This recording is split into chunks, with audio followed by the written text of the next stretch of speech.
Okay, chapter number 1. Okay, chapter 1. तुझे हर class में अपना नाम सुनना होता ना. बोतल गिर गई ना. चलो. Okay, so chapter number 1. We are going to read one of the interesting topics in the whole EIS. One of the interesting topics. And ये टॉपिक ऐसा ऐसा मक्खन की तरह आपको ना मार्क्स देके जाएगा. मक्खन की तरह मार्क्स देके जाएगा. चैप्टर नंबर 1 के अंदर कितने पार्ट्स थे? 6 थे. 6 थे. अच्छा नहीं, पहला क्या था? बीपीए. ठीक है. दूसरा क्या था? तीसरा क्या था? Risk and controls. Risk management, तो बेसिकली रिस्क एंड कंट्रोल्स. चौथा क्या था? स्पेसिफिक वाले. अच्छा, और अच्छा, छठा नहीं है इसके अंदर. तो 6 किस में थे? किसी चैप्टर में 6 बाइफिकेशन नहीं है. 5 में है.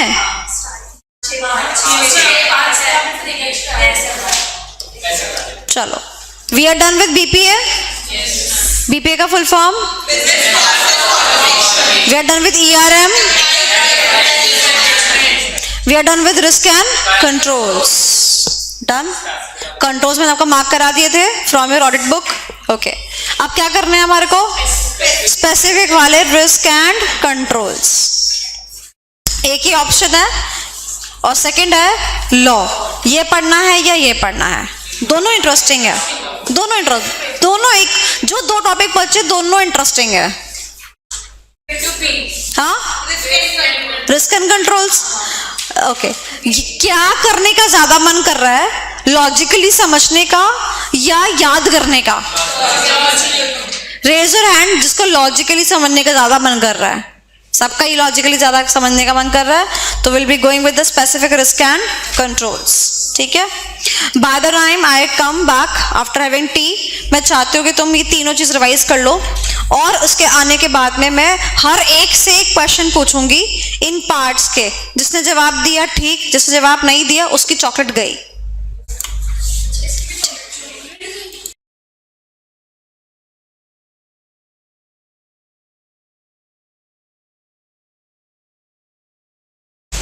ऑडिबल? ऐसा लग रहा है इसका बर्थडे है और सबका पास जाके टॉफी डिस्ट्रीब्यूट कर रहा है ये.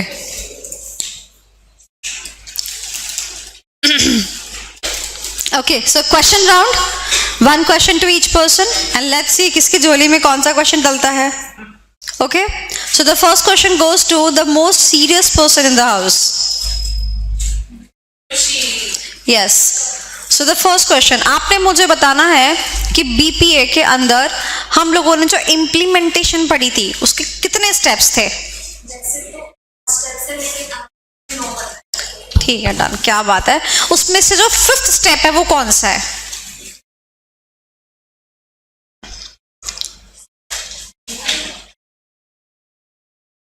मैंने रिलेट भी कराया था. एसए का number.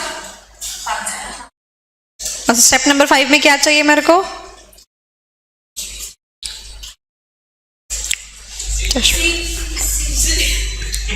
BPC, business process consultant. Okay, so आपने आधा आंसर सही दिया, आधा आंसर गलत दिया. अच्छा, बोल रही थी. चलो ठीक है. Okay, done. कोई बात नहीं. तो मैं 5 स्टार की जगह डेयरी मिल्क दे दूंगी. कैसी बात करती? गलत होता है. चलो, okay, next. Shikha. Okay, the question is कि आपको मुझे बताना कि जो बीपीए के बेनिफिट्स थे उसका निमोनिक क्या था. क्या बात है. और फुल निमोनिक फुल कर दीजिए, एक्सप्लेन कर दीजिए. क्यू से. ओके, टाइम बचता है कि और खोटी होता है? अरे वाह. और आर से. Very good. Yes, you can do it.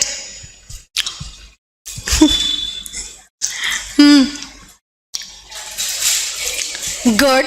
Last. Hint दे रही हूँ. Very good, done. Okay, next question. The gym girl in the house, Prerna. हाँ, क्लास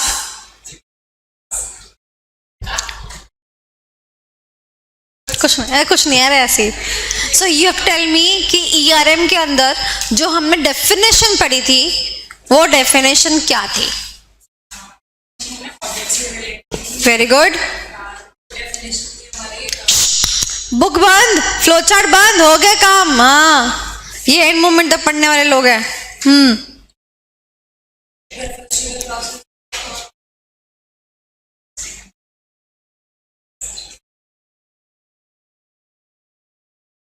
वो बगल वाले को आंसर आता है.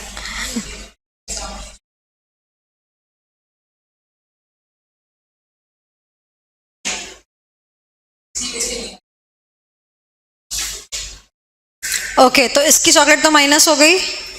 अगर कोई इसकी चॉकलेट लेना चाहता है तो वो आंसर कर सकता है इस क्वेश्चन को, और इसकी जो चॉकलेट थी वो उस बच्चे को मिल जाएगी. एनीवन? नो.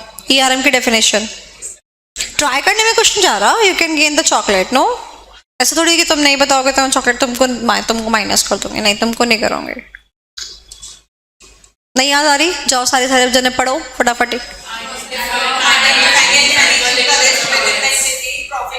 तो अभी क्यों नहीं बताया?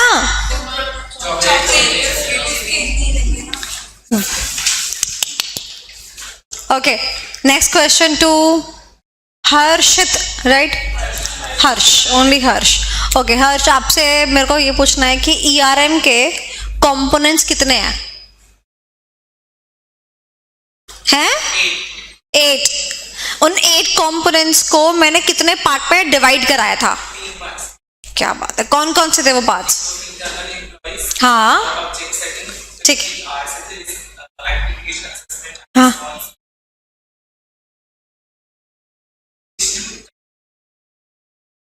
मॉनिटरिंग. ओके, क्या बात है. Congratulations, I am very happy with your performance. Wow. Minus नहीं होगी चॉकलेट, ये कहा था ना मैंने. एक्सक्यूज मी, बताओ. मैंने क्या कहा था? मैंने यही कहा था कि माइनस नहीं होगी, वरना माइनस हो जाएगी. Okay, next question to you सृष्टि.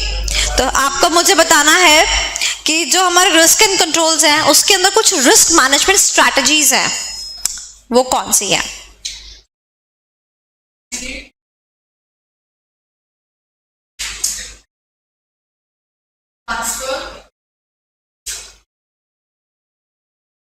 जब पार्टी देते तो क्या देते हैं, क्या बोलते हैं उसको? हाँ. और उसके अब हमें वो बताओ जो एक सिनोनिम याद करने हैं, जैसे कि ट्रांसफर को शेयर कहते हैं, तो बाकी से के बताइए. Terminate, eliminate. ओके, आगे.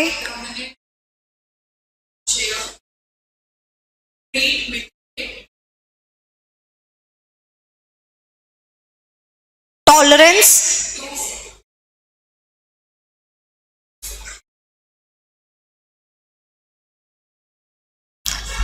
This plus this gives to proposal.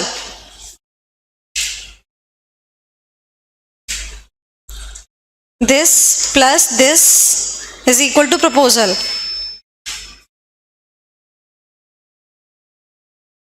Accepted. बताओ. ऑफर प्लस, तो टॉलरेट का मतलब एक्सेप्टेंस. टॉलरेट कर रहे हो ना कि आप CA में आ ही गए हैं, तो अब डरना क्यों है. तो चॉकलेट तो गई सृष्टि की. बॉडी वाली सिल्क गई है इसकी तो. Oh shit. मैं भी, तुम तीनों की गई है ना? हाँ.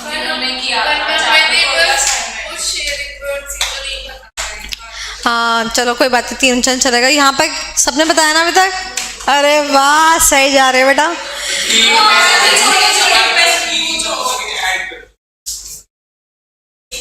हाँ, जब मिलेगी तो माइनस नहीं करूंगी ना, तो मिल जाएगी बस. Okay, next question to you आपको मुझे बताना है कि जो हमने रिस्क एंड कंट्रोल्स पढ़े उसमें जो हम कंट्रोल्स लगाते हैं, कंट्रोल्स में हमें कौन सा एसे, उस एसे का नाम बता दो।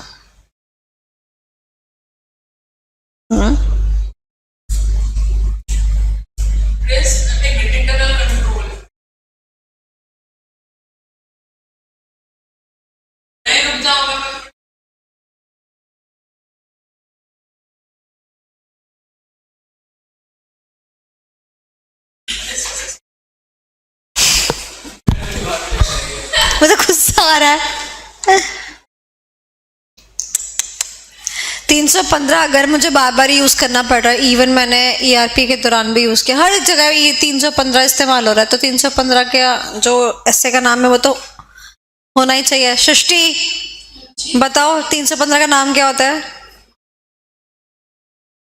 Identifying and assessing the risk of material misstatement and,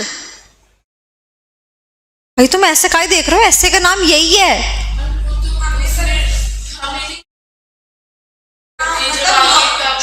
पूरा नाम है, अरे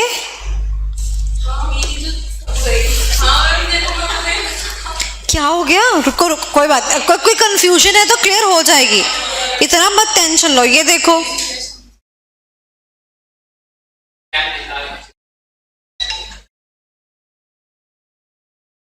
ऐसे 315 नेम, ठीक है, मैंने डाल दिया। क्या लिखा हुआ है पढ़ो। Identify and assess the risk of RMM, risk of material misstatement, through understanding the entity and its environment. Internal control कहाँ है वर्ड? सुनो सुनो ध्यान से, अब मैं तुम्हें बताती हूँ। देखो 315 के अंदर, कोई बात नहीं, कंफ्यूजन है तो क्लियर कर देते हैं, ठीक है। आओ इधर आओ, देखो ऐसे का नाम देखो, क्या नाम है? आइडेंटिफाई, ठीक है, आइडेंटिफाई करना है, ठीक है, और साथ में और क्या करना है? असेस करना है। असेस का मतलब समझते हो ना? असेसिबिलिटी, आइडेंटिफाई करना है और असेस करना है। क्या असेस करना है? रिस्क। कौन सा risk? Risk of material misstatement. रोमम को क्या करना है? आइडेंटिफाई करना है और असेस करना है। क्या करना है? आइडेंटिफाई करना है और असेस करना है। अब इस आइडेंटिफिकेशन के लिए और इस असेसमेंट के लिए मेरे को क्या करना पड़ेगा? मेरे को अंडरस्टैंड करना पड़ेगा। किसको अंडरस्टैंड करना पड़ेगा? एंटिटी और उसके इन्वायरमेंट को। कि मैं बार बार बोलती हूँ ना कि देखो जाओ देखो ये एंटिटी कितने पानी में डूबी हुई है, देखो जाके देखो ये एंटिटी कितने पानी में डूबी हुई है। That means understanding the entity and its environment, यानी कि internal environment, external environment, how they are behaving with their employees, how they are behaving outsider with the outsiders. So क्या आया word? Entity and its environment. दोबारा से, तो क्या हुआ नाम ऐसे 315 का? Identifying and assessing the risk of material misstatement. कैसे करेंगे? यानी through understanding the entity and its environment. तो बेसिकली हम करते क्या है? बेसिकली हम करते तो ये है 315 के अंदर हम यही तो करते हैं, अंडरस्टैंड करते हैं एंटिटी और एनवायरनमेंट को, ताकि हम क्या कर पाए?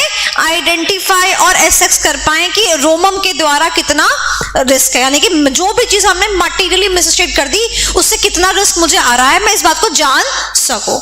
और जो आप मुझे बार बार इंटरनल कंट्रोल कह रहे हो ना, तो entity and its environment, I repeat, entity and its environment को समझने के लिए, एंटिटी एंड इट्स एनवायरनमेंट को समझने के लिए हम कहते हैं आई सी राम। आई सी राम, ये निमोनिक है, आपके पास भी होगा, मैं शॉर्ट में बता रही हूँ। उसमें जब हम एंटिटी को अंडरस्टैंड करते हैं ना, तो उसका एक पार्ट क्या है कि उसके इंटरनल कंट्रोल्स को भी क्या करो? अंडरस्टैंड करो, चेक करो। अब बात समझ आई? बाकी ये 4 पॉइंट भी होंगे। बात समझ आई? तो ये जो आप अंडरस्टैंड करते हो एंटिटी को, वो किस में करते हो? 315 के अंदर। और अंडरस्टैंड करके क्या करते हो आप आइडेंटिफाई कर लेते हो, असेस कर लेते हो कितना रिस्क है। रोमम के द्वारा, risk of material misstatement. And उसी अंडरस्टैंडिंग में क्या चीज को अंडरस्टैंड करते हो कि कंपनी के इंटरनल कंट्रोल्स कैसे हैं। अगर कंपनी के इंटरनल कंट्रोल्स बहुत अच्छे हैं, सारी चीजें अच्छी तरीके से हैं, the internal controls are present, they are effective, they are followed consistently, तो अगर ये है तो मैंने समझा एंटिटी के इंटरनल कंट्रोल्स अच्छे हैं, यानी कि इससे तो रोमम अराइज नहीं होने वाला। अगर मैंने तुम्हारे ऊपर डंडा कर रखा है कि तुम्हारे को सही वर्डिक्ट यूज करनी है, तो वहां पर रोमम क्या हो जाएगा, कम हो जाएगा, रिस्क क्या हो जाएगा, डिक्रीज हो जाएगा।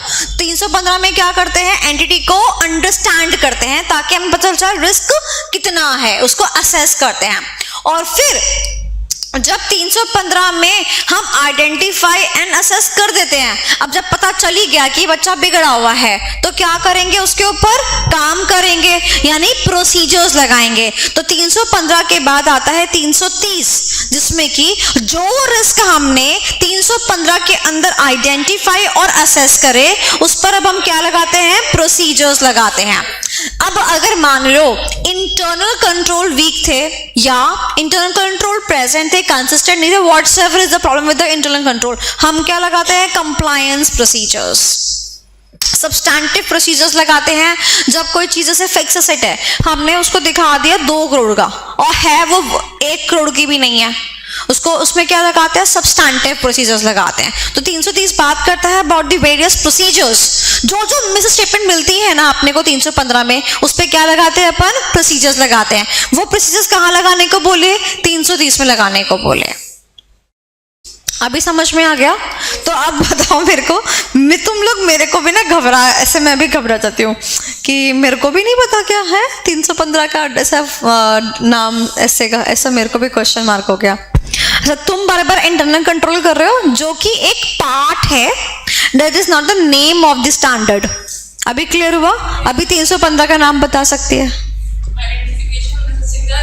आइडेंटिफाइंग प्रोसेस चल रहा है ना, आइडेंटिफाइंग एंड असेसिंग।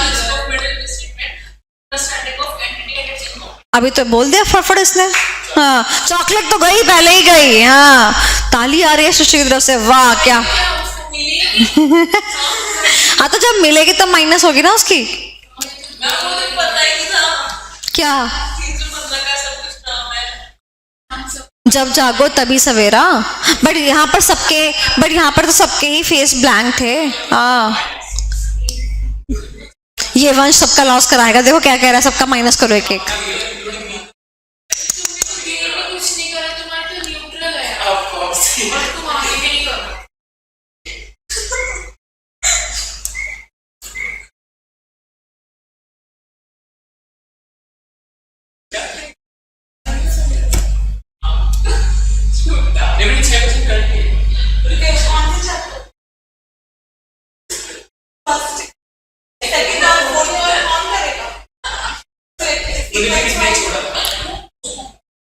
बात समझ में आ गई? चले आगे? ओके, चलो। So now no more questions, चल रहे हैं आगे। इसको सब आता है। कौन सा पॉइंट? ये देखो कैसी बातें करती है। तेरे को पता है मेरे को एक दिन में कितने मैसेज आते हैं और कहाँ कहाँ से आते हैं? पहली बात, और मतलब मेंशन करो भाई कौन से इंस्टीट्यूट से हो। शादी क्या होता है? शादी मैरिज नहीं होता है। There is a difference between marriage and wedding. Don't know the difference between marriage and wedding? Prerna is saying this is out of syllabus. I am not interested. This is out of syllabus. Wedding और marriage में difference होता है, पता है? They are not the synonyms. नहीं पता है? ओह God, चलो देखो। भाई मैं तुमसे डे वन से कहती हूँ, मैं तो कोई चीज एक्सेप्ट ही नहीं करती जब तक कि मुझे चीजों के बारे में इन डेप्थ ना पता हो। मैं तो एक्सेप्ट ही नहीं करती। और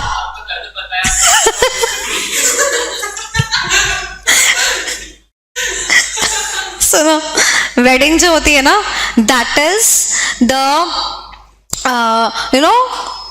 क्रिएशन ऑफ बॉन्ड। तभी लिखते हैं ए वेड्स बी, यानी कि तो बॉन्ड इज बीइंग क्रिएटेड। ठीक है,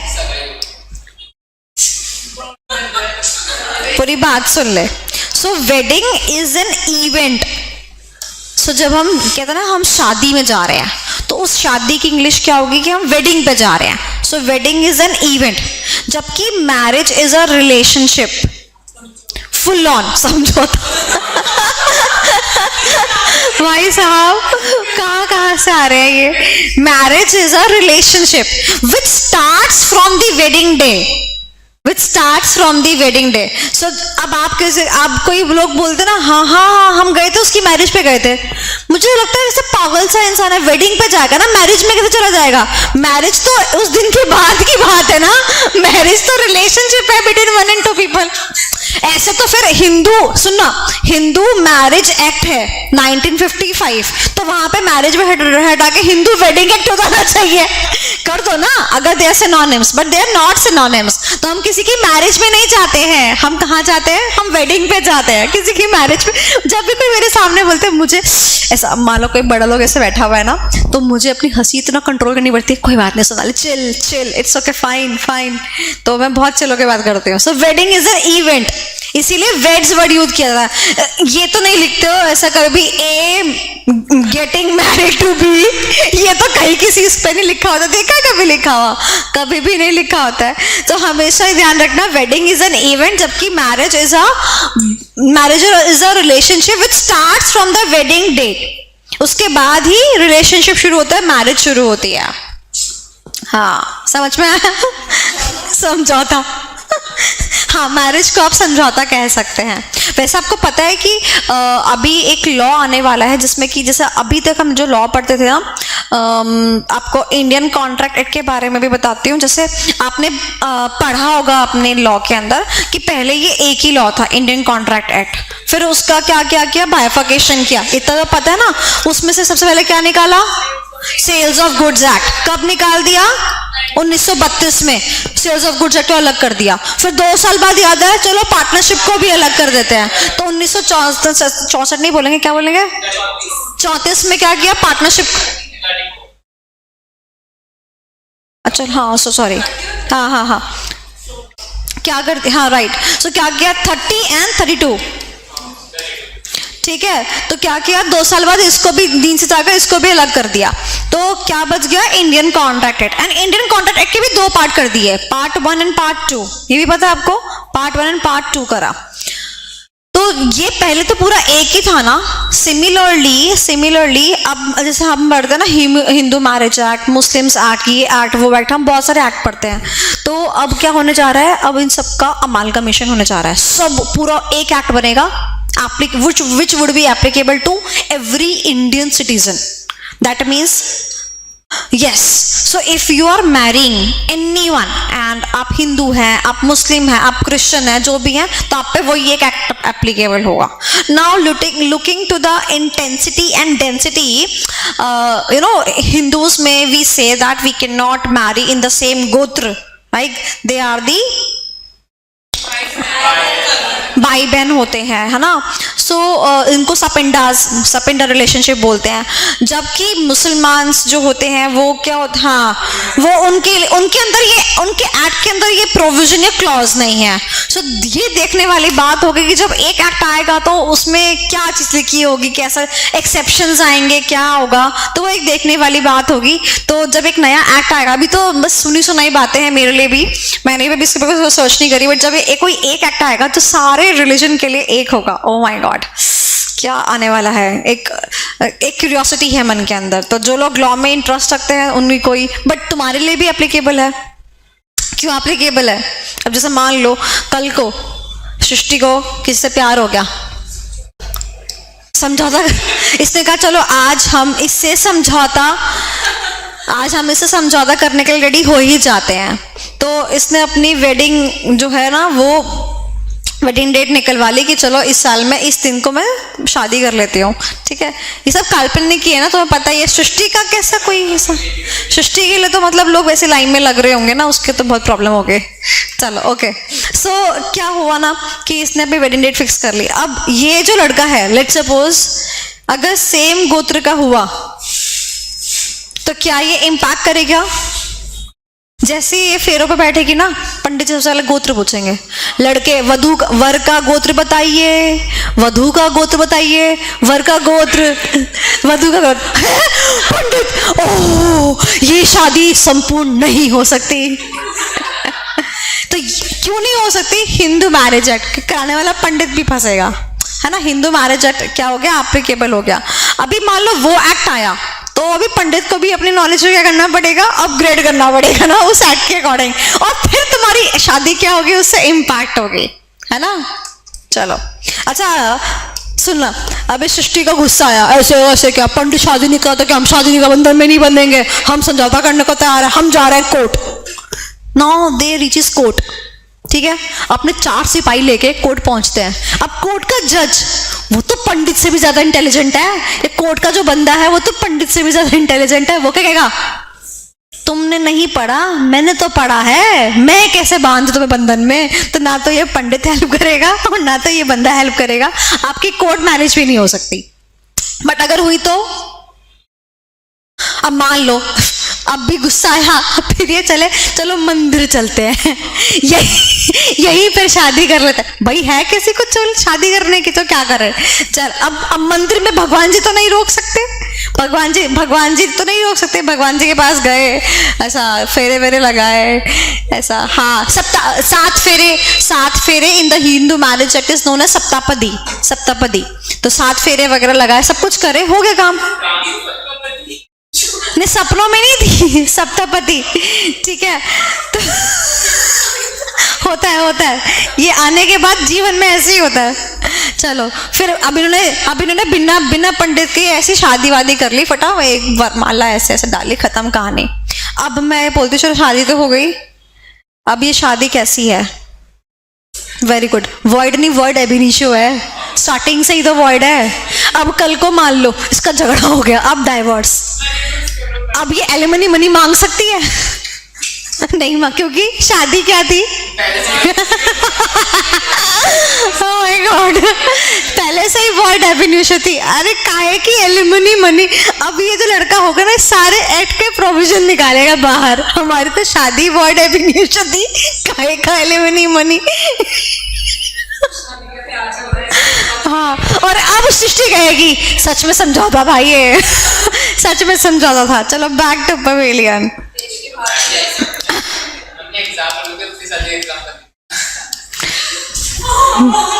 नहीं यार, ये बहुत ही सेंसिटिव टॉपिक है, बहुत। Even when I was there in my cousin's wedding ना, everyone was like कि do not pick this topic, Sonali is very sensitive about it, and once you pick up topic you would nowhere be in the wedding, तू कहीं नहीं मिलने वाला। जिसने topic उठाया ना वो इस पूरी वेडिंग में कहीं नजर नहीं आने वाला।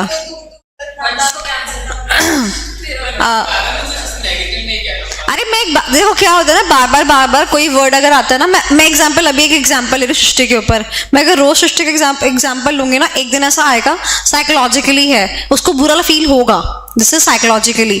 तो हमें कोई भी चीज रिपीटेटिव फॉर्म में कभी भी नहीं करनी चाहिए, नेवर, चाहे बंदा कितना ही स्ट्रांग हो, कोई भी इंसान को लेके हमें हर बार रिपीटेशन नहीं करनी चाहिए।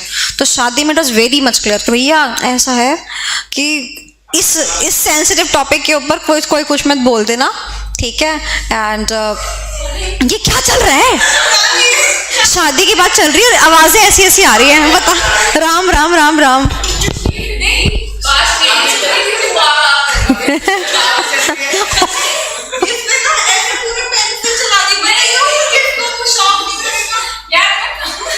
पेंसिल तो चलाइए।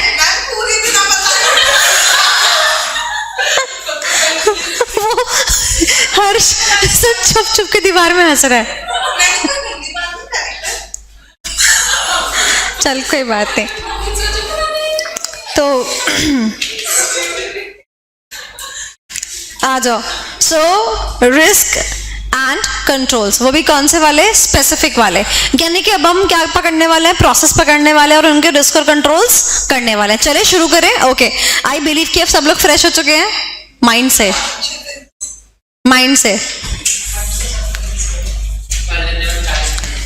चले शुरू करें स्पीड में। ओके, हमारे कितने प्रोसेस? 5। पहला कौन सा? Purchase, sales, fix assets, inventory, HR। यहां पर आ जाओ, देखो क्या लिखा है सबसे पहले, प्रोक्योर टू पे। इसको तुमने क्या बताया था मेरे को? पक्का ना? ये क्या है? प्रोक्योर टू पे यानी परचेज के रिस्क। लिखो ऊपर परचेज। ओके, फिर क्या पढ़ने वाले अपन? ऑर्डर टू कैश यानी सेल्स। उसके बाद इन्वेंट्री साइकिल, उसके बाद ह्यूमन रिसोर्स यानी HR, और उसके बाद FA फिक्स्ड एसेट्स। चलो शुरू करते हैं हमारा पहला रिस्क। मैम 5 रिस्क हैं, 5 प्रोसेस, 5 कंट्रोल्स। कोई बात नहीं, चलो सबसे पहले शुरुआत करते हैं। क्या आपको याद है चैप्टर नंबर 2 जहां पर हमने कहा था डेटा 2 प्रकार के होते हैं? कौन कौन से? ओके, ऐसा कौन सा डेटा होता है जिसका दूसरा नाम ट्रांजैक्शन डेटा होता है? वाह, तो क्या मैं कह सकती हूँ master data and transaction data? बोलो हाँ कि ना। तो एक आपको यहाँ मिलेगा, अभी स्क्रीन पे देखना, कुछ नोट मत करना। मास्टर्स, और नेक्स्ट पेज पे आपको क्या मिला? ट्रांजैक्शंस। इतनी बात आपको समझ में आई? ठीक है, ये है बेटा परचेज का मीनिंग। क्या आपको नहीं पता? पता है ना? तो रीड कर लो फटाफट।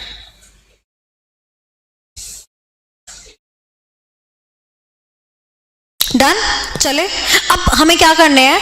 मास्टर्स के लेवल पे जो रिस्क होते हैं वो पढ़ने हैं, और फिर ट्रांजैक्शन के लेवल पे जो रिस्क होते हैं वो पढ़ने हैं। मैम मतलब 5 प्रोसेस के, हाँ 10 रिस्क, कुछ मास्टर लेवल के और कुछ ट्रांजैक्शन लेवल के। करना ही पड़ेगा। और आप तो कहते हैं मैम बहुत इंटरेस्टिंग है। आएगा इंटरेस्ट आएगा। आइए शुरू करते हैं। क्योंकि ये क्या है? मास्टर डेटा है, तो अपन मास्टर फाइल तो एक बनाएंगे ना। तो यहाँ पर सामान किससे खरीद के लाते हैं? तो मास्टर फाइल का नाम क्या बन गया? Supplier master file. चलो एक काम करते हैं, तुम सिर्फ स्क्रीन पे देखना। ये क्या थी? सेल्स। यहाँ पर कौन सी मास्टर फाइल है? सेल किसको करते हैं? कस्टमर को। तो मास्टर फाइल कौन सी बनी? चलो अब बात करते हैं इन्वेंट्री की। Inventory master file. मैं भी तो आसान लग रहा है, अभी लग रहा है। चलो एक काम करते हैं, HR के बारे में जाते हैं। Payroll master file. आसान लग रहा है। चलो एक काम करो, नो सृष्टि, लास्ट वाले का तुम बताओ। Fix asset master file. ये होना चाहिए था, बट ना पता है हम ना फिक्स एसेट का रजिस्टर बनाते हैं एक्चुअली। जब भी आपका मान लो जिस स्कूल से आप पढ़े हो ना, उस स्कूल में जाना और कभी उसको ऑडिट करना। वहां पे ना वो कभी नहीं कहेगा फिक्स एसेट की मास्टर फाइल ना, वो कहेगा फिक्स एसेट का रजिस्टर लेके आओ। तो फिक्स एसेट के केस में क्या याद रखोगे? Fixed asset register. तो बताओ, शुरुआत से शुरू करते हैं। परचेज में कौन सा? सेल्स में कौन सा? इन्वेंट्री साइकिल में? HR में? HR मास्टर फाइल जिसने लिखा ना, यहीं से फ्लाइंग चप्पल जाएगी, फिर पेरोल लग जाएगा ना, पता है ना। Thank God. और लास्ट का बताओ, फिक्स एसेट का। ये वैसे अलग ही केस है ना, फिक्स एसेट रजिस्टर्ड। ठीक है, याद हो गए 500 पॉइंट। चले आगे। तो ये जो है मैं आपको बार बार रिपीट नहीं करूंगी, और अब मैं इसका एक शॉर्ट फॉर्म है वो बता देती हूँ, दैट इज SMF। इसका नाम क्या हो गया? SMF। सेकेंड वाले का नाम क्या हो गया? थर्ड वाले का? किसको हंसी आई है IMF पे? इसको आई बस, किसको नहीं आई? Hello,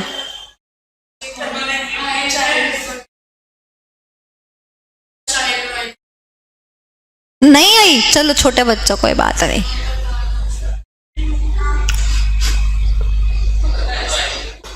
this is a brand for this.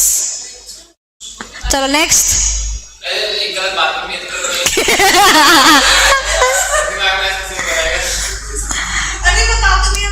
It's डमशराज, इसका ब्रांड है। हो गया बस, हाँ चलो। थर्ड वाले का हो गया, फोर्थ वाले का बताओ। ये क्या है? प्राइम मिनिस्टर फंड, ठीक है। और फिफ्थ वाले का बताओ। फार, फार, ठीक है, याद हो गया। मैंने कहा था ना लॉजिकली समझाती रहूंगी और आपको याद कराती रहूंगी, ठीक है। तो अब अपन क्या कर रहे हैं, मास्टर्स के लेवल पे हम जो परचेज के टाइम पे कोई गलती हो सकती है वो क्या बन जाएगी, रिस्क। तो वही किस में आ जाएगी, हमारे रिस्क पे।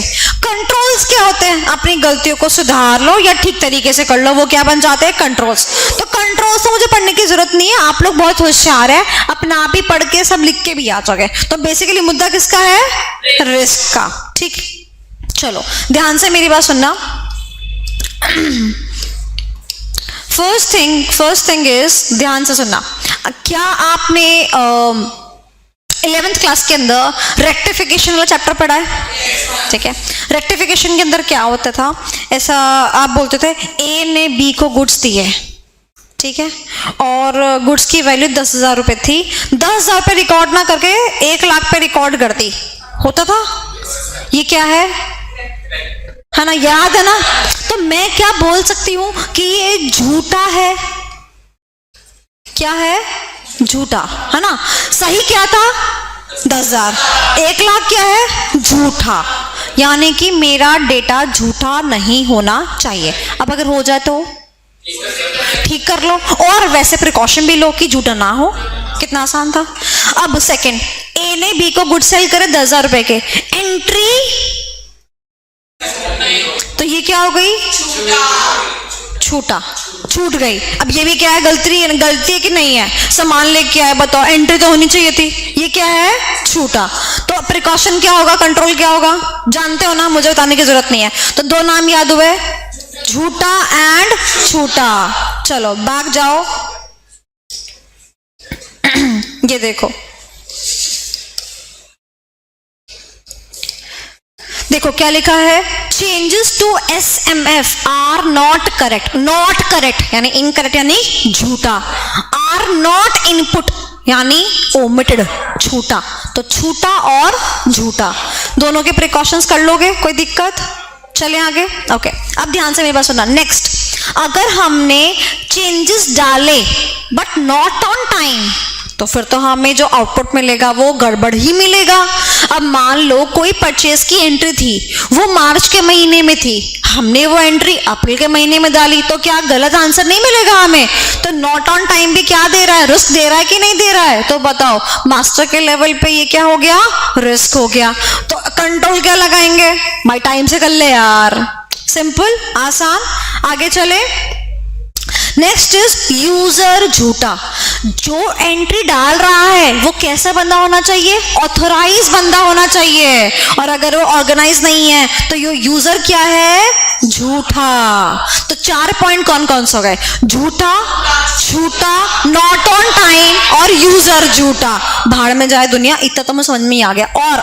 और नेक्स्ट, मैं ये कहती हूँ, आपने मुझसे कहा ना कि मैम हम सिर्फ ऑथोराइज लोगों को सिस्टम देंगे। मैम हमने तो अपने यहाँ पर ना ऐसा कुछ सिस्टम ही नहीं रखा हुआ कि हम जो है ना सिर्फ रेस्ट्रिक्टेड एक्सेस ही देंगे। हमारे यहाँ तो कोई भी आता है, एरा गैरा नथु गैरा हमारे सिस्टम पे आके बैठ जाता है, ये तो इससे भी बड़ा रिस्क है कि नहीं? तो system access not been restricted, तो ये क्या हो गया, एक और रिस्क हो गया। तो system access should be given to the requisite personnel. अगर मैं कहूँ बेटा RBC लगा लो यहाँ पर, तो लिख दोगे ना, कंट्रोल तो खुद लिख दोगे बना के। चलो एक काम करते हैं, वापस से रिपीट करते हैं। झूठा, झूठा, नॉट ऑन टाइम, यूजर झूठा, और सिस्टम में बताया नहीं कि यूजर कौन होगा, कि कौन सच्चा है और कौन झूठा है, यही नहीं बताया। आई रिपीट, झूठा, झूठा, नॉट ऑन टाइम, यूजर झूठा, और यूजर सच्चा झूठा कुछ नहीं पता। डन? किसके अंदर, SMF के अंदर। कंट्रोल्स कर लोगे, कोई दिक्कत? चलो अब सिर्फ मेरे साथ आइए, इधर देखिए स्क्रीन पर। यहां पर हम कौन सी फाइल बनाते थे, थर्ड वाला पॉइंट क्या है, झूठा, झूठा, or delayed, not on time, unauthorise changes, user झूठा। मैम ये क्या है? जादू। चलो IMF वाला करके देखे। चलो आओ ये देखो, बताओ। Not clear? अच्छा मैं डर गई, मैं कहा नॉट क्लियर, इतनी समझाने के बाद भी नॉट क्लियर। बताओ अब मैं पढ़ाऊं क्या इसको? अब समझ में आया? अब इजी लग रहा है? पहले डिफिकल्ट लग रहा था। इसको कहते हैं मेहनत, इसको कहते हैं experience. It took 8 years to bring this easiness.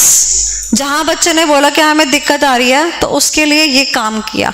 आपको जब आप बुक खोलोगे बहुत सारे रिस्क एंड कंट्रोल्स मिलेंगे, बट हमने क्या किया, उस रिस्क एंड कंट्रोल्स के ऊपर इतना वर्क किया कि बच्चों के लिए वो आसान हो जाए। अब मैं आपसे एक बात कह रही हूँ, चाहे कोई सा भी आ जाए, लिखना तो आपने वही है। अब ये कोड वर्ड आप और मैं ही समझ सकते हैं, ये कोड वर्ड कोई और नहीं समझ सकता। ठीक है, डन। चलो ये भी कर लोगे। चलो अब आगे मैं आपको बताती हूँ। एम्प्लॉयज वाले में आ जाओ बेटा। ठीक है, अब इसमें सुनना, ये जो हमने करे ना 6, जो हमने बेसिकली 5 करे हैं, क्योंकि एग्जाम में 5 ही मैक्सिमम है, तो बाकी 5 तो आपके सेम है, मैंने यहाँ पे स्पेस छोड़ के रखा है। बट जब आपका HR वाला पॉइंट आएगा ना, तो आपको ये 2 पॉइंट ना पहले और ऐड कर देना है, मतलब लिख देने हैं अपनी कॉपी के अंदर, अपने आंसर्स के अंदर। इस पॉइंट आगे लिखो बेटा प्लस और इसके अंदर लिखो बेटा माइनस। अच्छा एक बात बताओ, अगर मेरी कंपनी के अंदर नए एम्प्लॉइज ऐड हो रहे हैं, तो क्या मैं मेरी मास्टर फाइल में उनको ऐड नहीं करूंगी? तभी तो जाकर सैलरी मिलेगी उनको ट्रांजैक्शन में। बोलो हाँ कि ना? तो न्यू वालों को ऐड करना मत भूल जाओ। अगर भूल गए तो क्या हो जाएगा? रिस्क। और जो चले गए उनको रिमूव करना भूल गए तो क्या हो जाएगा? रिस्क। तो बस क्या याद रखना है? प्लस और माइनस।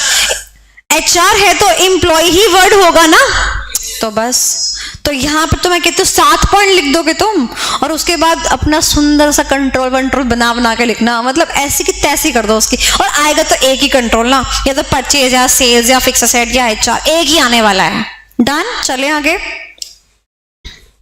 चलो फिक्स्ड असेट्स छोड़ दो उसको, चले आगे।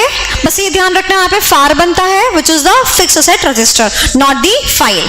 याद करने का तरीका बता देती हूँ। F से फिक्स असेट, F से फाइल कभी नहीं होगा। ठीक है, चलो डन। मास्टर्स के लेवल के सारे रिस्क हो गए। अरे भैया हमने सारे प्रोसेस के सारे रिस्क कर लिए मास्टर्स वाले। कितना इजी लग रहा है ना? ये ट्रिक तुम किसी को नहीं बताओगे, किसी आउटसाइडर को, मतलब समझ रहे हो? सिर्फ अपने बच्चों तक, जिसने पैसा दिया ना उसको। you all are in at last the competitors, no? तभी तो हमारा बच्चा आंसर लिख के आ जाता है। और जैसे कुछ स्टूडेंट्स होते हैं ना जो कहते हैं ए भगवान प्लीज PGP का क्वेश्चन मत दियो, और कोई स्टूडेंट्स होते हैं एक क्वेश्चन तो दे दे PGP पे, करना ही क्या है, नेट प्रॉफिट को प्लस करना माइनस करना ही क्या है। तो students are like this for this particular question. चले आगे। Okay, now the risk and controls at the transaction level. तो यहीं पे शुरू करते हैं ट्रांजैक्शंस। चलो ओके, तो नीचे मैंने ना कुछ स्पेस देके रखा है, आपके पास पेंसिल पेन जो भी है उस स्पेस में कुछ लिखवा रही हूँ, लिख लीजिए।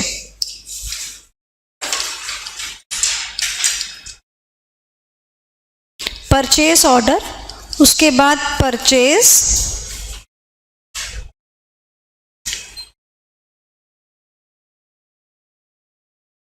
बेसिकली एंट्री, उसके बाद क्रेडिट पेड।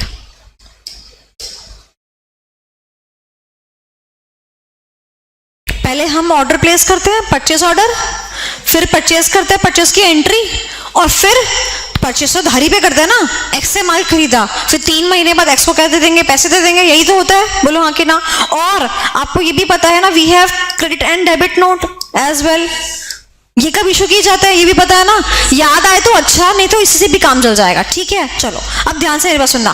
परचेज ऑर्डर दिया नहीं तो रिस्क, जबकि दे देना चाहिए था, या फिर दिया और इनपुट नहीं किया तो भी क्या? रिस्क। तो पहला पॉइंट क्या है? Purchase order not input and processed. ठीक है, ओके। अब क्या हुआ, अब परचेज हो गई है। अब परचेज हो गई है तो क्या परचेज की एंट्री होनी चाहिए थी। अगर एक्स से परचेज किया तो एक्स के खाते में एंट्री जानी चाहिए थी और परचेज में वैल्यू आनी चाहिए थी। Amount posted to account payable not correct. एलो मतलब कि अकाउंट्स पेबल अकाउंट, यानी कि आप परचेज की एंट्री बताओगे मेरे को।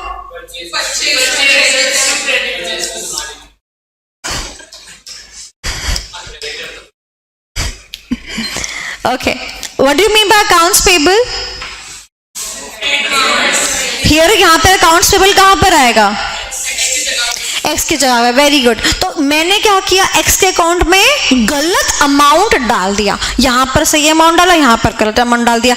अगेन द रेक्टिफिकेशन पार्ट जो कि 11वीं कक्षा में करते थे, तो क्या कंट्रोल करेंगे, should be calculated properly and posted properly, जो मन में लिखता हो।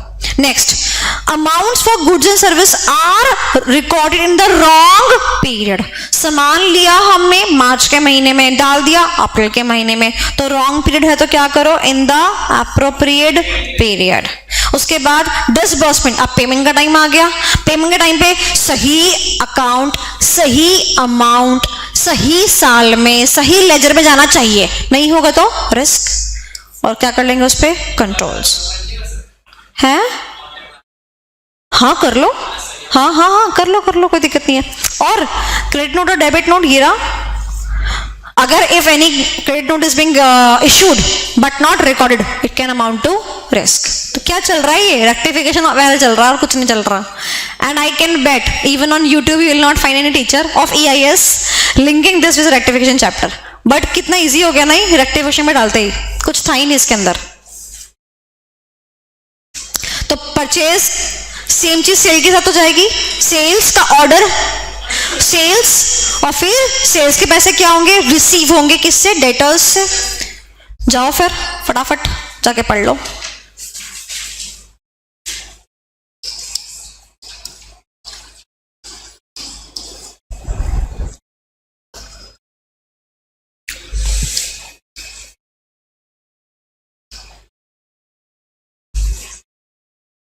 Done, easy simple. आगे चले, वंश मुझसे पूछ ले क्या हुआ, कोई दिक्कत, चले आगे। Okay, now the next is with respect to inventory cycle. The word is inventory cycle.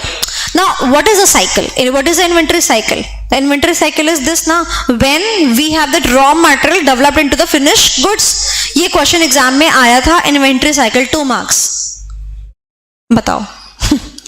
और बच्चे कह रहे ma'am out of syllabus question दिया। मैंने कहा चल आउट ऑफ सिलेबस दे भी दिया तो तुम्हारे पास कॉमन सेंस नहीं था कि इन्वेंटरी साइकिल किसको कहते होंगे। चलो तो एक रीड कर लियो, ordering phase, production phase, delivery phase, कोई दिक्कत। और it is measured in number of days. क्यों, आप जब ऐसा रेशियो सॉल्व करते हो, क्वेश्चन सॉल्व करते हो तो नंबर ऑफ डेज में ही तो करते हो। ये MCQ। मैम ऐसा लग रहा है आज हम अकाउंट्स पढ़ रहे हैं, मुझे भी ऐसा लग रहा है कि मैं अकाउंट्स पढ़ा रही हूँ। अब क्योंकि ये साइकिल है ना, that means the raw material is being obtained, then it is being transferred to the department जो कि मटर पनीर बनाएगा, and then the finished goods would be the matar paneer and then it would be shipped to the customer। तो ये हमारी क्या है, 4 stages बोल लीजिए या 4 प्लेसेस बोल लीजिए। तो चारों प्लेसेस पे क्या हो सकते हैं, रिस्क हो सकते हैं ना, क्या हो सकते हैं, चारों प्लेस पे रिस्क हो सकते हैं। अब मैं आपको बताती हूँ चारों प्लेस पे रिस्क जो होंगे ना, उसमें आपको सिर्फ एक ही चीज याद करनी है, सुनना। रिकॉर्डिंग जो हुई है ना बेटा, झूठा, छूटा और एप्रोप्रिएट पीरियड में नहीं हुई। झूठा यानी कि रिकॉर्ड नहीं हुआ एक्यूरेटली, छूटा यानी कंप्लीटली रिकॉर्ड नहीं हुआ, दिस इज छूटा छ, दिस इज झ and this is period not in the appropriate period. बताओ, ठीक है। अब इसी से आपका ट्रांसफर बन गया, इसी से फिनिश गुड्स, इसी से शिपमेंट करी, रिकॉर्ड नहीं करी, शिपमेंट करी बट गलत अमाउंट पे रिकॉर्ड कर दी, शिपमेंट करी बट गलत ईयर में रिकॉर्ड कर दी, सब क्या है? गलत।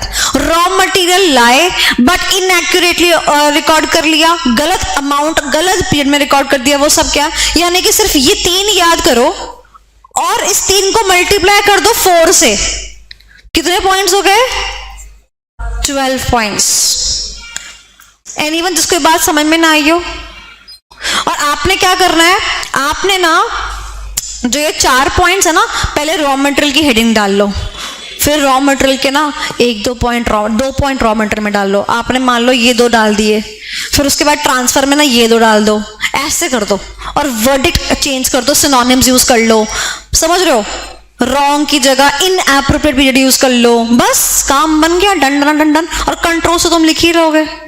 अब 12 में से भी अगर तुमने 4 के भी 2-2 भी करे तब भी तुम्हारे पास 8 आ गए आराम से। कितना इजी था ना? चले आगे। मतलब आज तो स्टैंडिंग ओवेशन बनता है ना? मैं कह रही है लड़की, अब पहले पढ़ने को राजी थे तुम लोग। चलो ओके, ट्रांजैक्शन लेवल पे HR का क्यों नहीं है? क्योंकि भैया वो तो पैसे लेके भग गया।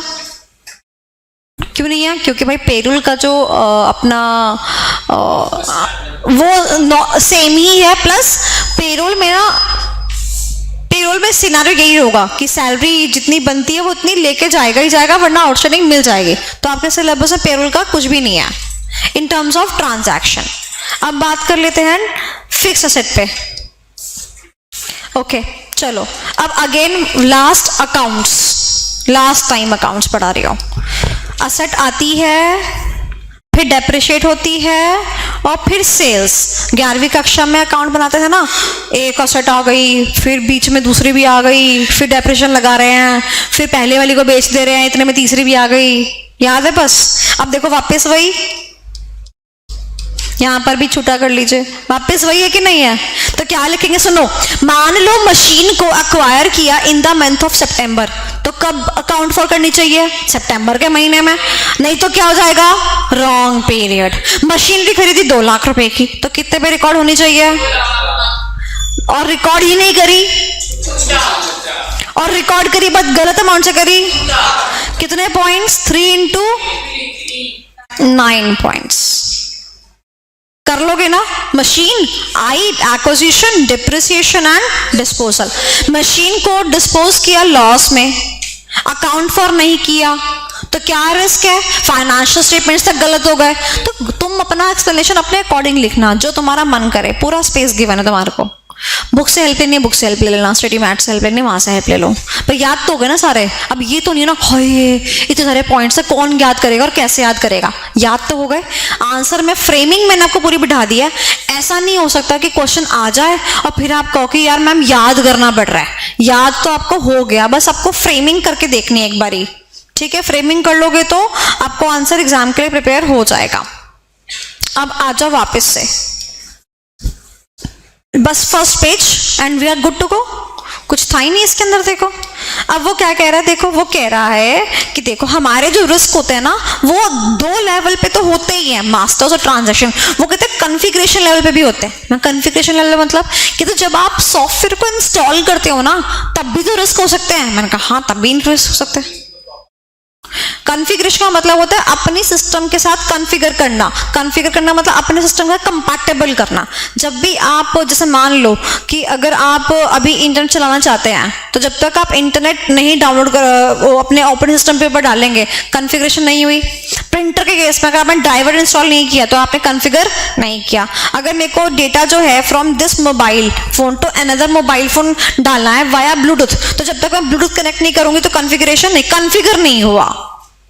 ठीक है, तो कॉन्फ़िगरेशन का मतलब क्या होता है? कॉन्फ़िगरेशन का मतलब होता है सिस्टम के अंदर उस चीज को डालना, कॉन्फ़िगर कर देना। ओके, और बताती हूँ एग्जांपल। जैसे मैं मेरे रोबोट के अंदर कॉन्फ़िगरेशन डालती हूँ। मैंने कहा मेरा रोबोट हिंदी समझे तो मैंने उसके अंदर हिंदी डिक्शनरी डाल दी, उसको क्या किया? कॉन्फ़िगर कर दिया। तो वो कह रहे हैं कॉन्फ़िगरेशन के लेवल पे भी क्या हो सकती है? रिस्क हो सकती है। ठीक है, ओके। मैंने आपको ये क्यों बताया? मैंने आपको सिर्फ इसलिए बताया क्योंकि हमारे पास जो HR वाला फंक्शन है ना, HR वाला जो प्रोसेस है, सॉरी, उसके अंदर कॉन्फ़िगरेशन लेवल पे क्या है? रिस्क है। आ जाओ यहां पर।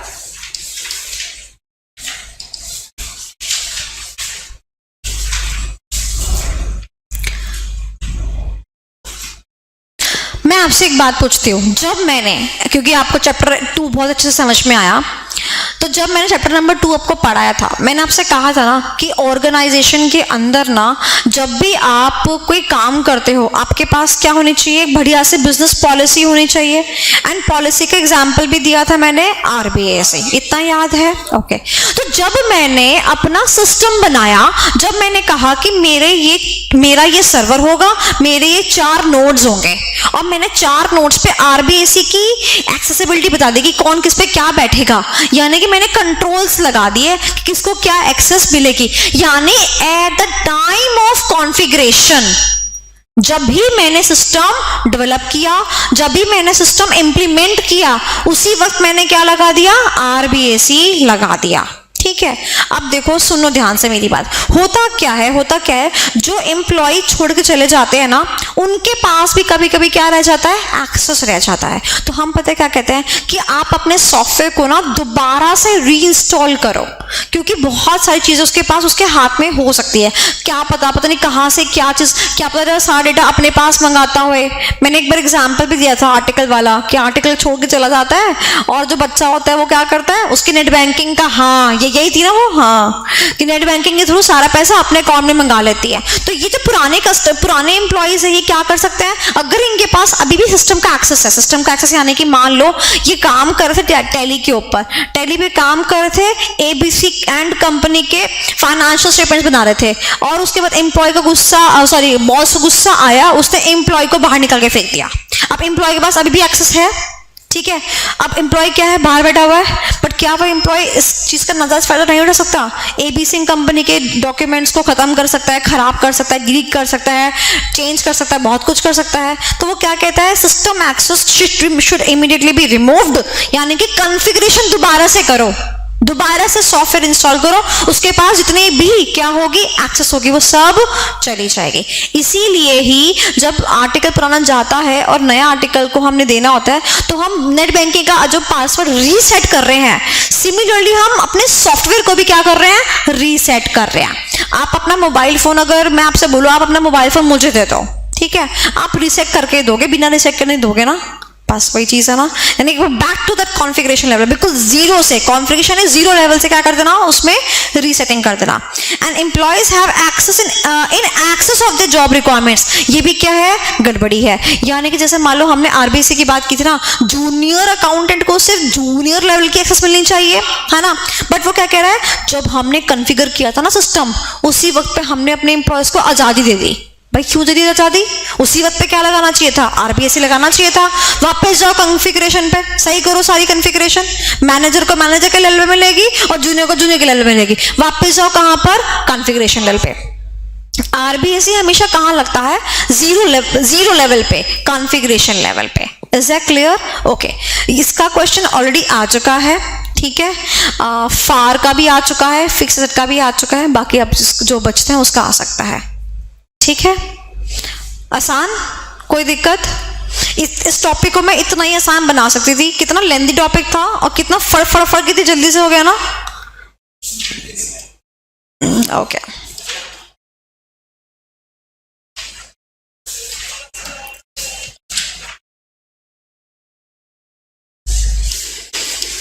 ओके, 2 मिनट दे रही हूँ तुम लोगों को। कुछ भी रिवाइज करना है, कुछ भी पूछना तो पूछ लो, कोई भी क्वेश्चन है जो 5 रिस्क मैंने 5 प्रोसेस करवाए हैं उसके रिलेशन में।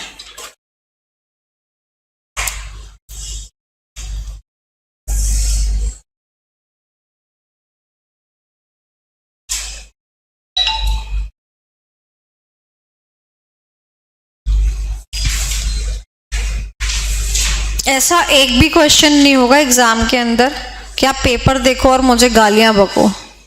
सारे क्वेश्चन देखे हुए होंगे, करे हुए होंगे क्लास के अंदर, ठीक है।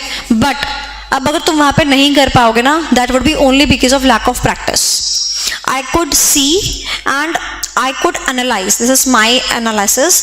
कि student whenever they are appearing for both groups now, they focus on group one more. They practice group one more. There is no harm in that. It's fine. But then ready for this कि आपकी marksheet में 40-42 number ही आने वाला है EAS के अंदर. जो जिस ग्रुप को आप फोकस ही नहीं करोगे तो उस ग्रुप में क्या होगा ना, एडवांस अकाउंट और ले दे के एफएमई को निकल जाएगा, बिकॉज न्यूमेरिकल पेपर है. एंड गेट रेडी कि ऑडिट के अंदर और ESM के अंदर आपको 40, 42, 41 ऐसे मार्क्स आपको देखने को मिलेंगे. And that can रूइन your overall percentage. तो दिस इज योर चॉइस. मैं सिर्फ बता रही हूँ कि अगर आप एक ग्रुप को फोकस देते हो तो फिर उसका रिपरकशन ये भी होगा.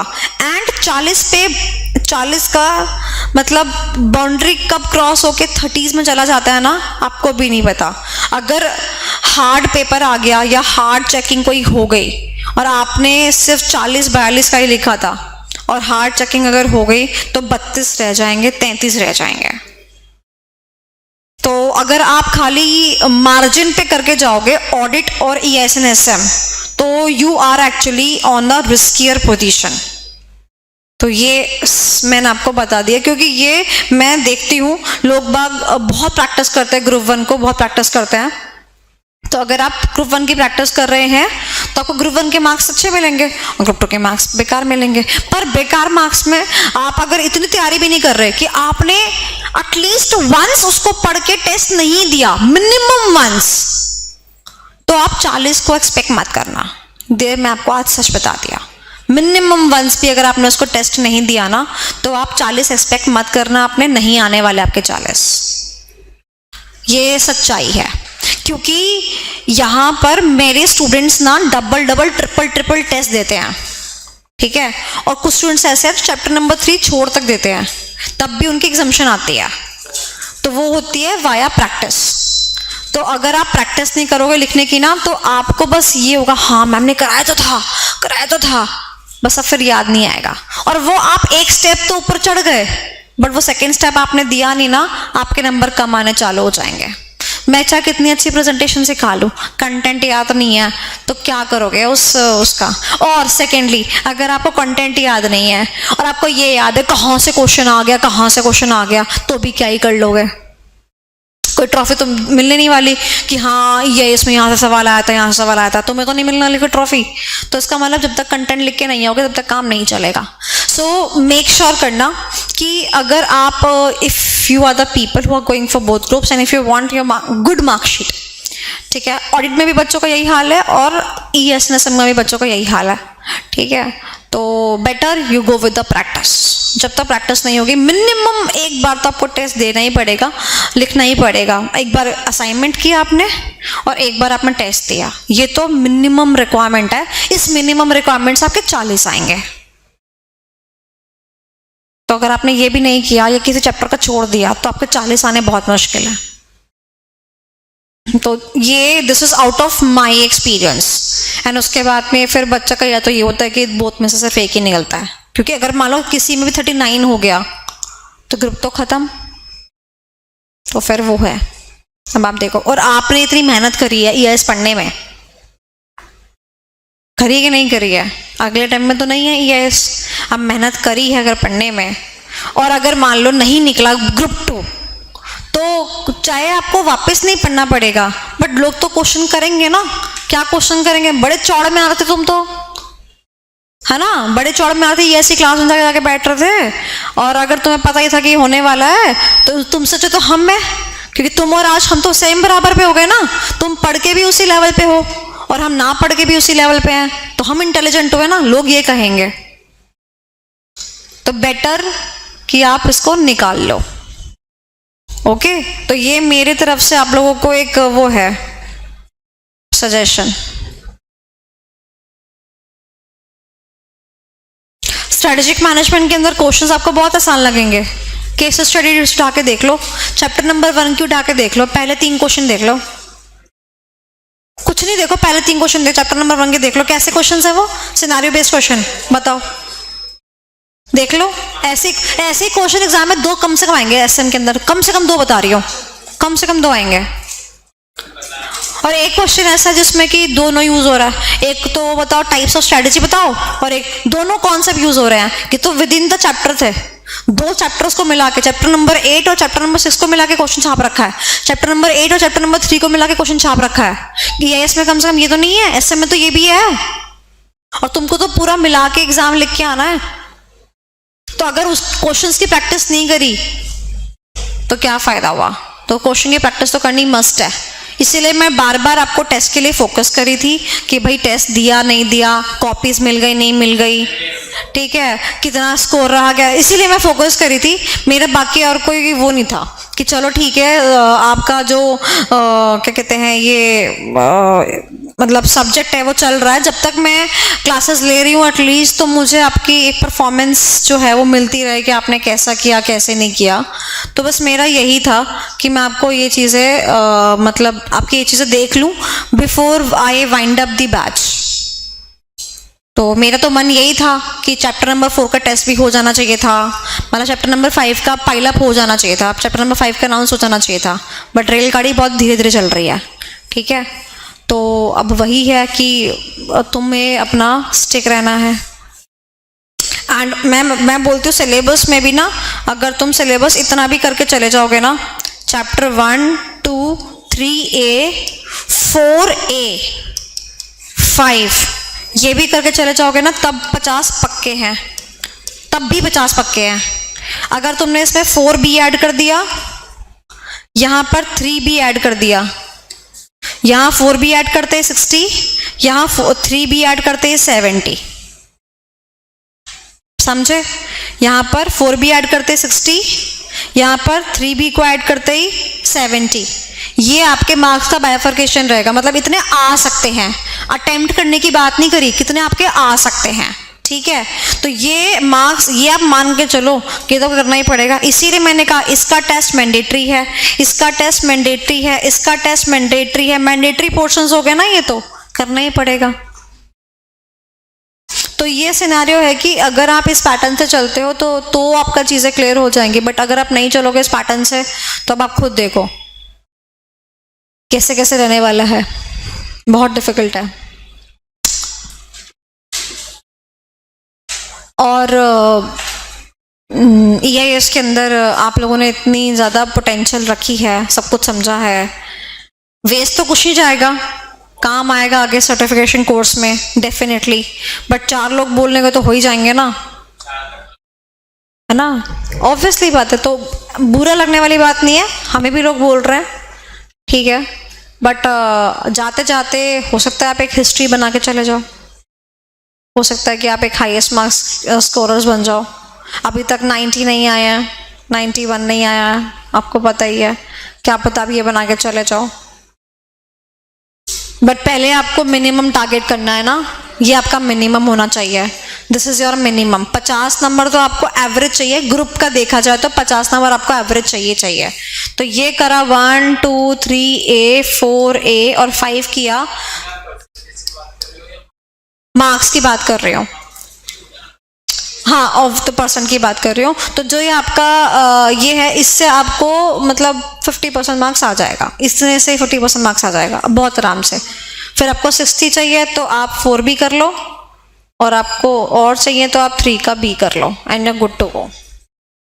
एंड देन आप अपनी मार्कशीट भी 4 जगह दिखा सकते हो। एंड नाउ अ डेज मैं आपको बता दूं, जितने भी बच्चे लोग टारगेट कर रहे हैं अच्छी फर्म्स, तो जितनी भी अच्छी फर्म्स हैं, they see your EIS and SM marks, because now they know कि आपको जो बताया जा रहा है that is in relation to the subject. अगर वहाँ पर बैंक ऑडिट्स होते हैं तो आपको CBS का नॉलेज होना चाहिए, तो अगर आपको नॉलेज नहीं है, यानी आपके EIS SM में मार्क्स कम है ना, तो इम्पैक्ट करेगा। तो जो बड़े बड़े फर्म्स हैं वो आपके EIS and SM के मार्क्स को कंसिडर करेंगे, चाहे आपके मुंह पे ना बोले, बट पीठ पीछे कंसिडर करेंगे, ये फैक्ट है। And if you are applying for an audit domain, वहाँ पर ऑडिट के लिए करेंगे। If you are applying for taxation domain तो टैक्स से करेंगे। If you are applying for accounts domain तो अकाउंट से करेंगे। कॉस्टिंग डोमेन में आप अप्लाई नहीं करने वाले for sure, it is being already reserved, right. And हाँ, तो कॉस्टिंग के लिए नहीं करोगे और लॉ के लिए नहीं करोगे, तो ये दो आपके ऐसे रहेंगे जो आपकी आर्टिकलशिप के लिए मार्कशीट का जो होगा ना वो इम्पैक्ट नहीं करेगा। मान लो अगर लॉ में आपके 50 से 60 नंबर भी आ गए, चलो okay, nobody is going to question कि चलो ठीक है। हालांकि लॉ एक बेस बनते हैं चीज़ें क्लियर करने के लिए, कंपनी लॉ के बारे में आपको पता होना चाहिए, बट इसमें आपके 50-60 नंबर आपके ओके हैं मतलब, और आराम से आ जाएंगे।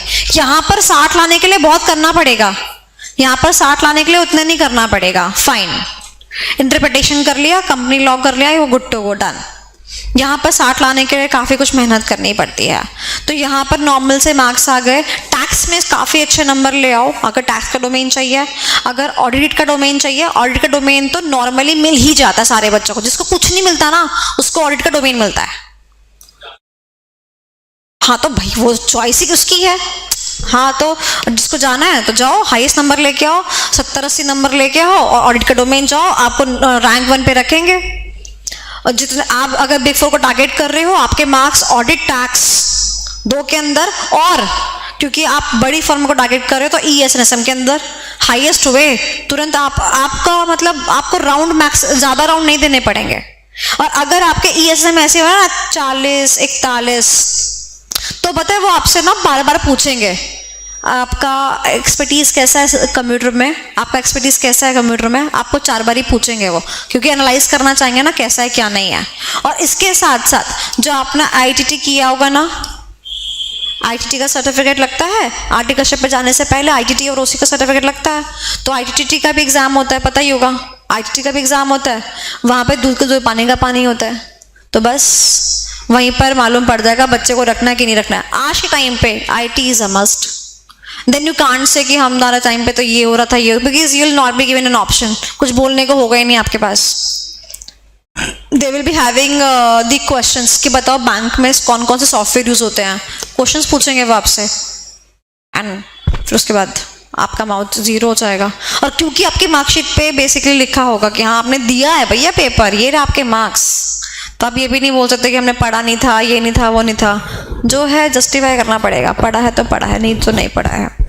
और मैं आपको कितनी बारी EIS में और ऑडिट में लिंकिंग कराती हूँ, इसलिए कराती हूँ क्योंकि वहाँ से क्वेश्चन लिंकेज में आएगा कि भाई अगर एक ऑडिटर जाता है एंटिटी में जाता है तो क्या उसको वहाँ पे कुछ बातों को चेक करना पड़ेगा। हाँ, ऐसे भी कहता है और IT भी कहता है, ये चेकिंग करनी पड़ेगी। इसलिए मैं आपको बहुत कुछ चीज़ें हिंदी में एकदम सरल भाषा में पढ़ाती गई कि आप कोई भी क्वेश्चन कहीं से भी आता है तो आप क्रैक कर सकते हो। ये नहीं कि सिर्फ मैंने आपको स्टडी मैट की भाषा कराई हो, मैंने ऐसा नहीं कराया है। You will be able to crack it.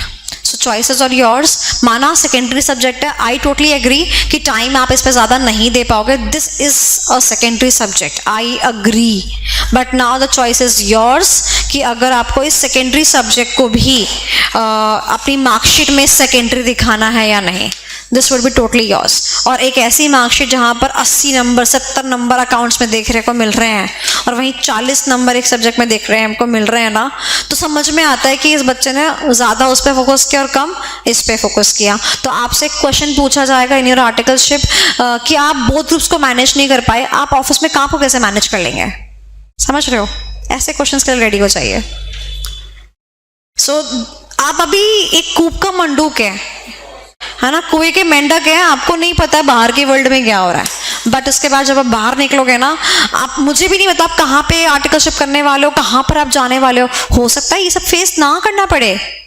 ये तो आपके लक है कि आप कौन सी फर्म में अप्लाई करते हो, कौन बंदा आपका इंटरव्यू लेता है, किस डोमेन में आप जाते हो, ये तो आपका लक है, ठीक है ना। बट मैं कहती हूँ, मैं तो अपने सारे स्टूडेंट्स को रेडी करती हूँ। मेरा तो ऐसा कोई स्टूडेंट नहीं है जिसके लिए टारगेट किया हो ना, वो टारगेट उसने फुलफिल नहीं किया हो। मेरा एक स्टूडेंट है, उसने बिग 4 की पहले से सोच रखी थी, ठीक है। उसने कहा मैम मुझे बिग 4 में ही करनी है। He was having the AIR in foundation and he was one of the brilliant student in my class, fine. And मुझे पता था कि ये बोथ ग्रुप्स भी निकाल लेगा, कोविड के टाइम की बात है, निकाल ले उनने both groups.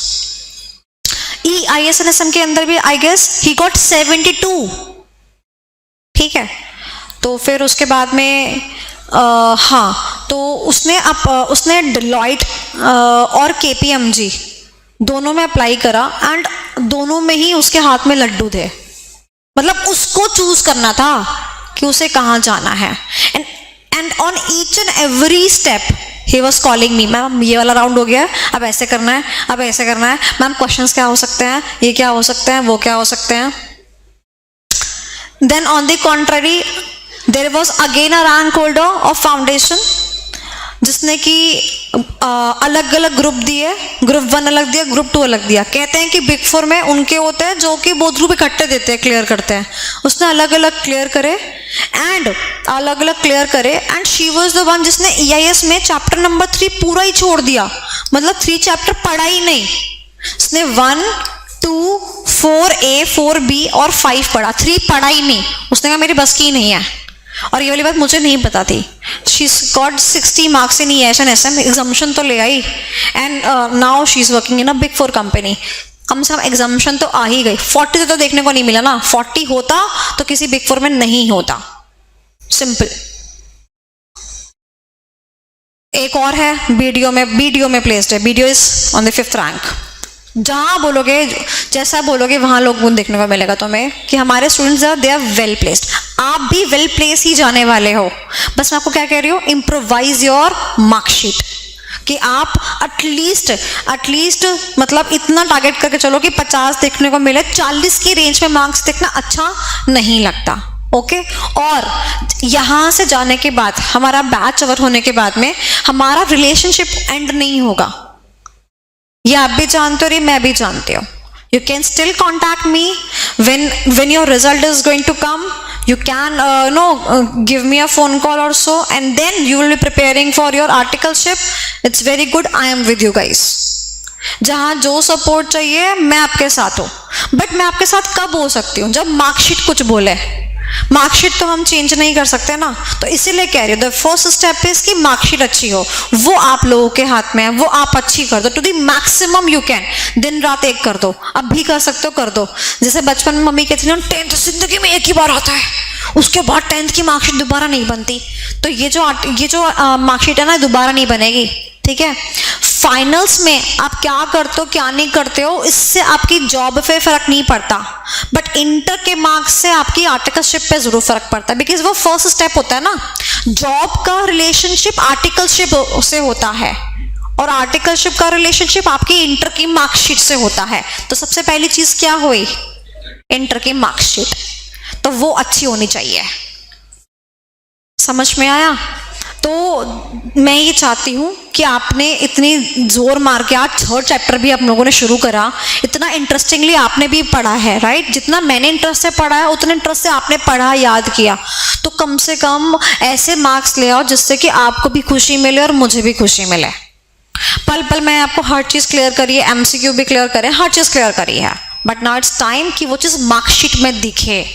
And you have to give answer to each and every person जो कि आपके पीठ पीछे बोल रहा था कि ये तो ES की क्लास कर रहे हैं, तो ES की क्लास कर रहे हैं, ठीक है ना। And mark my words, you will be better people in terms of IT then those people जिन्होंने EIS नहीं पढ़ी। जिन्होंने पढ़ी नहीं EIS, उनको नहीं पता सॉफ्टवेयर कितने प्रकार के होते हैं, उनको नहीं पता चलेगा कैसे क्या चीज़ें मैनेज होती हैं, जितना इन डेप्थ तुमने पढ़ा है। और इसीलिए तुम अपने इंटरव्यू में एस कर सकते हो। और मैं चाहती हूँ कि तुम सब लोग अच्छी अच्छी जगह जाओ। ऐसे ऐसे स्टूडेंट ना जिनके 3 दिन अटेम्प्ट भी थे ना, उनकी भी अच्छी जगह आर्टिकलशिप लगवा दी।